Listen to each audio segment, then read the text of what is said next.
how to give high quality feedback to an artist, how to navigate that whole space. What are some things you should avoid saying? When's a good time to give feedback? How can you avoid your own biases getting in the way of giving high quality feedback? These are all questions that I'm going to try to give some advice on. First of all, I just want to thank Amino for sponsoring this video. So Amino is a mobile network of communities for just about every interest on the planet. And they're not wrong about that. And I found a community called Artistic Advice. Basically in that community, anyone is able to post their artwork and then people give feedback and advice to that artist, which I think is great and it's really relevant to this video. There's a really popular group on there called ANIMATOR. I know a lot of you out there are big fans of anime, so you'll probably be interested in that.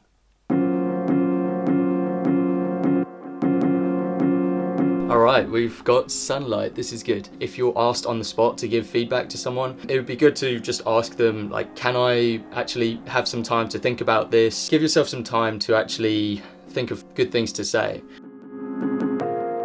If you haven't been asked to give feedback, then ask permission. The artist can say yes or no, they can mentally prepare themselves. If they do want you to, they know that it's coming. If the artist says no, if the artist doesn't want to receive feedback, then I think you should just probably back off, because feedback has a specific place in the creative process. And the rest of the time when the artist is creating something, that should kind of be treated like sacred space, sacred time, which you keep clear of. So this is where the artist is allowed to do whatever they like, however they like, without judgment. Just be aware that it's not always a good time to give feedback. Of course, in a professional environment, you have to actually schedule feedback. So maybe it occurs on a certain day of the week. On that day, you always give feedback. And that's just to keep the artist on track. That's different. I am very generous with encouragement. I encourage people all the time and I don't hold back with my encouragement. It is feedback where I'm more reserved and controlled. Feedback is about giving advice to help improve someone's art. So I just felt like I needed to explain the difference there.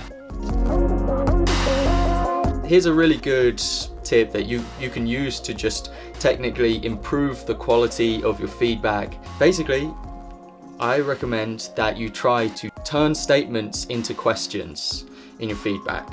So for example, let's use a visual prop. Here's my portfolio. I think you should have chosen the color red in this piece. You can change that to, what do you think about the colors in this piece? Well, I wasn't really sure about them. I almost used red instead of blue actually. That's interesting that you said that. I think it would be great to see a version of this with the color red, because I think your initial instinct might have been right with this. Okay, that was my terrible acting role play.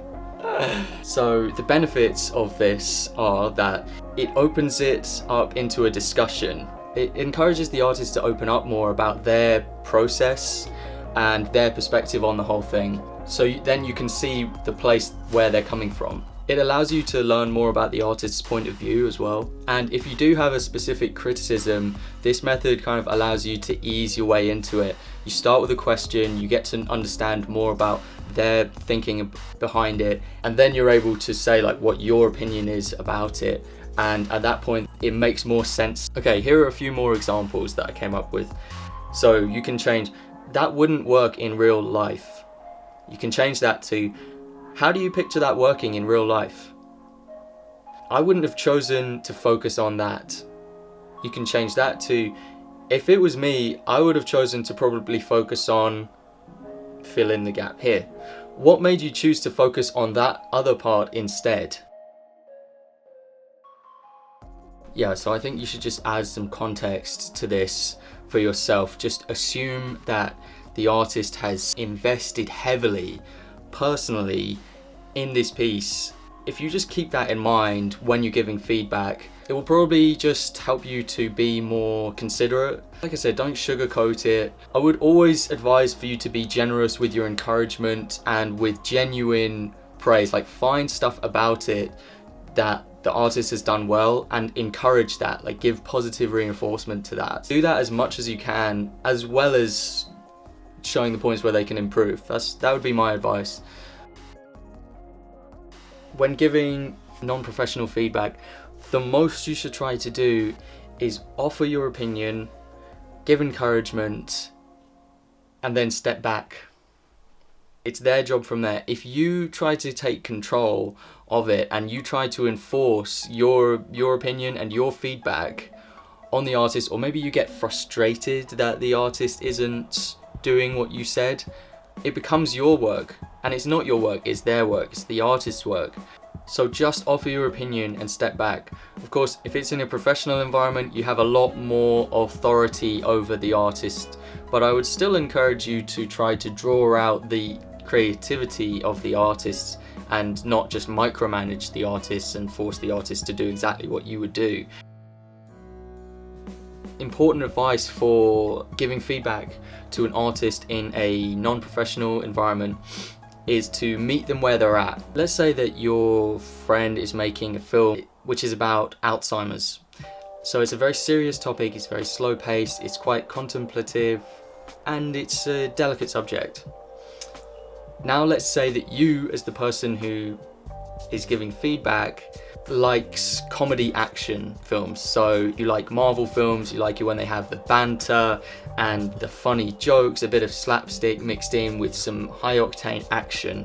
In this scenario, you are kind of working by different compasses which are pointing in different directions. You think that like an action comedy is like the best thing ever and that's what you should aim for. Meanwhile, they're aiming for a completely different thing with a different outcome. So in that scenario, you need to try to meet them where they're at. You need to try and empathize with that person and come from their point of view and say, well, if I was this person, I'm trying to make that kind of film, maybe this is how I would go about it, this is what I would change, this is what I would be prioritizing. So there you can see how it's important to meet the artist where they're at and to practice empathy, to step into their shoes and approach it from a different angle than what you would normally do. Some people who I've known in the past have been really good at this, and others just don't realize that they're doing it. They don't realize that they are just basically measuring everything by their own compass instead of trying to step into the artist's shoes. You should also ask the artist, like, what kind of feedback do they want? Because sometimes the artist just wants a fresh pair of eyes to look at it and to just react. Your approach to feedback should perhaps be that you're not deciding what is right and wrong. You're not making those big decisions. That's again for the artist. You're trying to just provide value for the artist in the form of feedback. You might be helping them to see if they're hot or cold, trying to get them to a certain point, but you might also just be giving them information for them to think about, so that then they can make the decision on where to take their art from there, what they should prioritize, and your feedback just helped them to make that decision. Give the artist opinions, not imperatives, to empower the artist to make the creative decisions, not for you to take control. Then the artist can choose them if they want to, but they can also go their own way. Schools of thought. This is where I break down a few different writers that I've been reading their works, and they have some really interesting opinions and insights and experiences. Now, I can only summarize them here on what they're saying, but really to capture the big picture, you have to read these books. So I'm recommending that you get some of these books for yourself. So this is from Dale Carnegie, How to Win Friends and Influence People. It comes more from the world of business, which is interesting. It's an interesting perspective. He profiles numerous historic leaders and shows the little things that they do, like to be great leaders, to empower the people around them, and to get like this incredible feeling of loyalty from everyday people. So it's a really amusing book, and I learned a lot from it. Interesting. So it's more sort of a general book for everyday interactions. I think someone who is liked by people is a lot more likely to sort of make an impact rather than someone who's disliked. Like, who listens to someone who they don't like? You're going to have a much bigger impact on people if they like you. Creativity Inc. I can't recommend this book enough. It's so good. It's by Ed Catmull, who is the president of Pixar. As the president of Pixar Animation, it's basically his job to create a highly creative environment where artists are able to reach their maximum potential. It's even in the architecture of the Pixar building. It's actually been designed to encourage interaction. In my favorite chapter, he attributes a lot of success of Pixar's films to the creative process in this core group of directors, which he calls the Brain Trust. So he describes this process as being candid discussions. So everyone checks their personal egos at the door and they're encouraged to speak honestly about their opinions, but in a safe environment where they can have these heated discussions about the work. They can explain things articulately, and together they kind of come to the best conclusion about what the best thing is for the film. There's this other book called Radical Candor. It's by Kim Scott. This certainly reminds me of Ed Catmull's approach, but in a slightly different context. This time it's based on the elite, discussions among the top Silicon Valley decision makers, people at Google, Apple, and so this mostly applies to professional feedback and coming from the world of business. In one first-person account, she goes into some potential disastrous effects of failing to directly address a worker's poor performance. In the end, the performance became so bad because no one was going to confront it. They were forced to fire that employee, which is a kind of a great shame. Because they didn't talk about it, they weren't able to work together to figure out how to get him back on track. But she also talks about the sort of rules of engagement when it comes to criticism. For example, criticism should never be directed at the person. It would always be directed at the work they are producing. She also says that to avoid social pressure and humiliation, criticism should be done in private conversations wherever possible.